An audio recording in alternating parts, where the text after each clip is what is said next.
previous session we looked at figures of speech. So now we look at few other figures of speech with examples. And also in the second part of this lecture we'll be talking about stanza form. So the first is simile. We had done this earlier itself, but this is just a quick recap of all that which we had done. The most important figures of speech. The first is simile. Simile is comparison by way of using words like as or like. So my love is like a red rose because it uses like, you call it a simile. And the most common way of identifying a metaphor is the lack of these two words as and like. So without comparison or without explicit comparison, if one kind of a thing is applied to another, then that is called as a metaphor. Life is but an empty dream. It should have been life is like an empty dream. But here in this case, because you don't use like or as, it is an instance of a metaphor. And another special kind of a metaphor is what is called as a dead metaphor. The leg of the table. A dead metaphor is something that has been used over the years, so much so that you forget the metaphor that is used in a particular phrase or in a sentence. So that is what is called as a dead metaphor. And also please look at tenor and vehicle, which are two parts of a metaphor.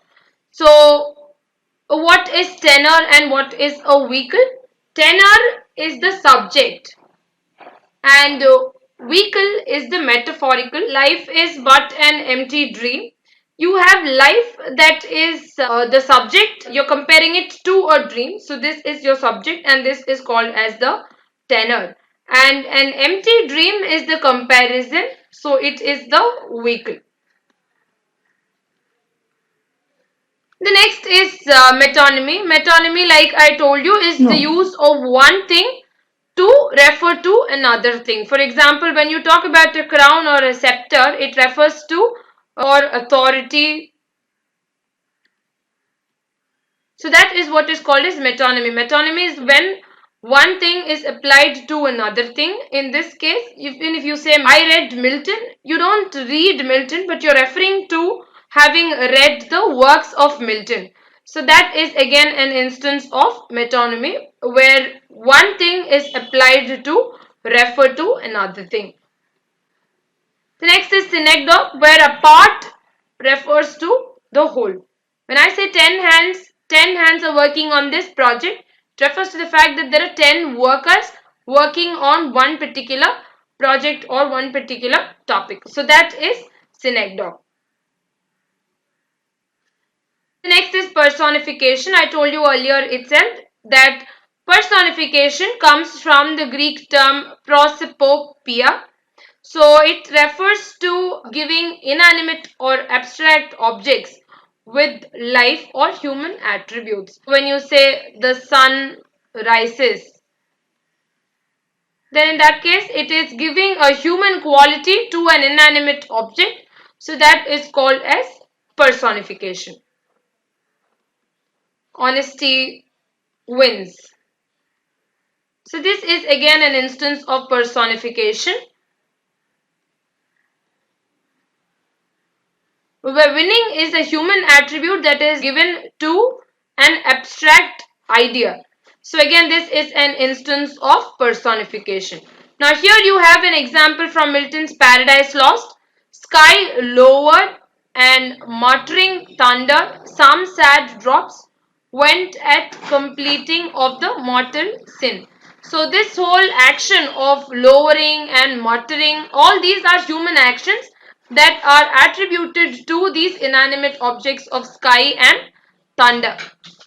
So therefore, this is an instance of personification.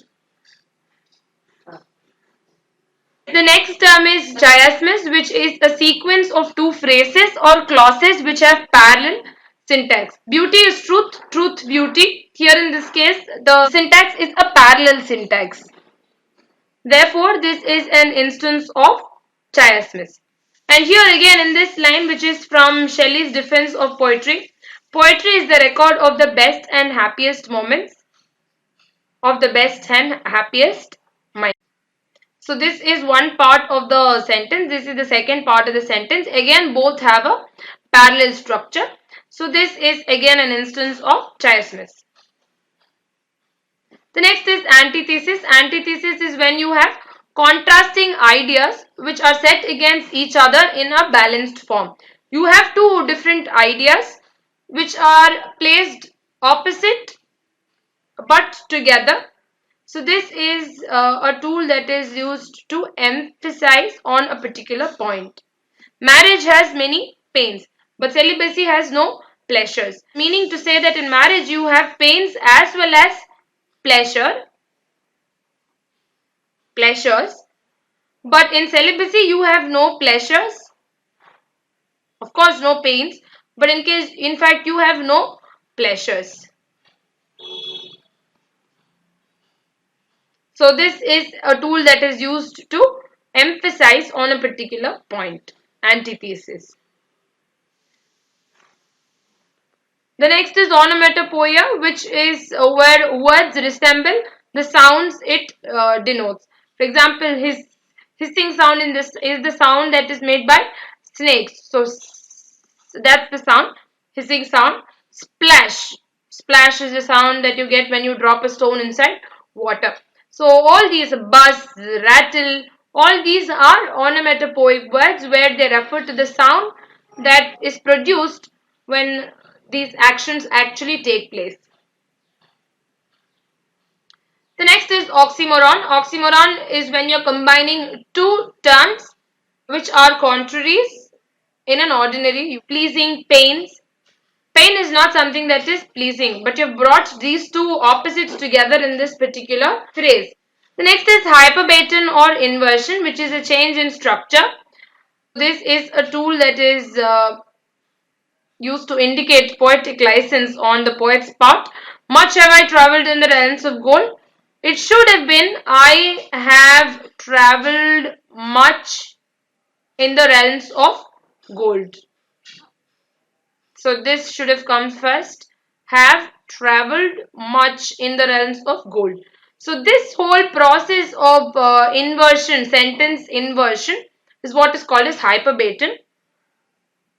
And this is again another important figure of speech that is used as a part of exercising the poet's license to change these sentence structures.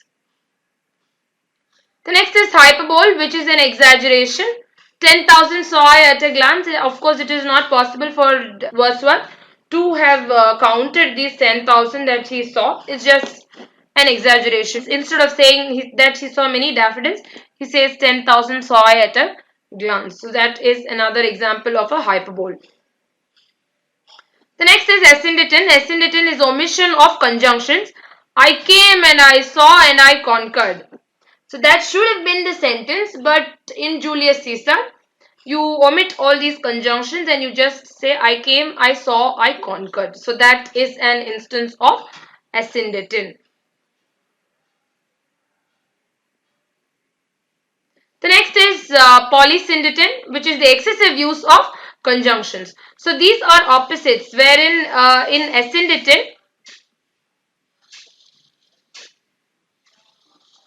you have no conjunctions being used.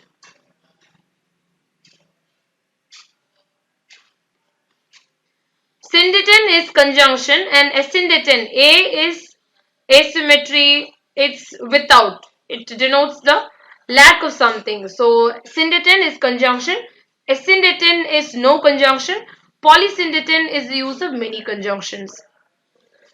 Here in this line from John Keats's Endymion, and soon it lightly dipped and rose and sank and dipped again. So this is an instance of a polysyndeton where you have the use of the conjunction and 4 times being repeated in this particular verse line. So that is polysyndeton. The next is antonymasia. Antonymasia is the substitution of an epithet or a title for a proper name. Instead of saying if you say the Prime Minister,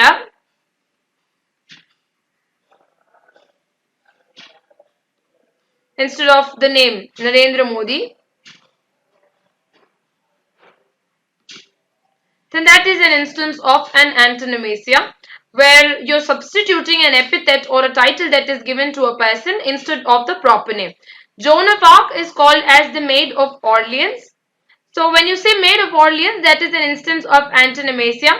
The Bard of Avon instead of Shakespeare, that is again an instance of antonymasia, where you're replacing this epithet or the title with the proper name Shakespeare. The next is aposiopesis. Now this is where the speaker or the writer breaks off abruptly, stops abruptly, and you actually leave the statement incomplete when it is aposiopesis. Now if you look at this line, the last line, this is again from Julius Caesar by Shakespeare.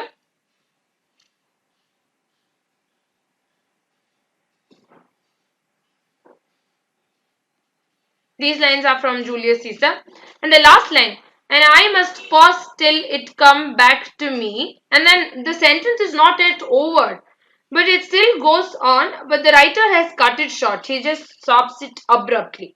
So that is an instance of aposiopesis. With that, we have come to the end of our discussion on figures of speech. Thank you. Thanks a lot for watching. Do remember to like, share and subscribe.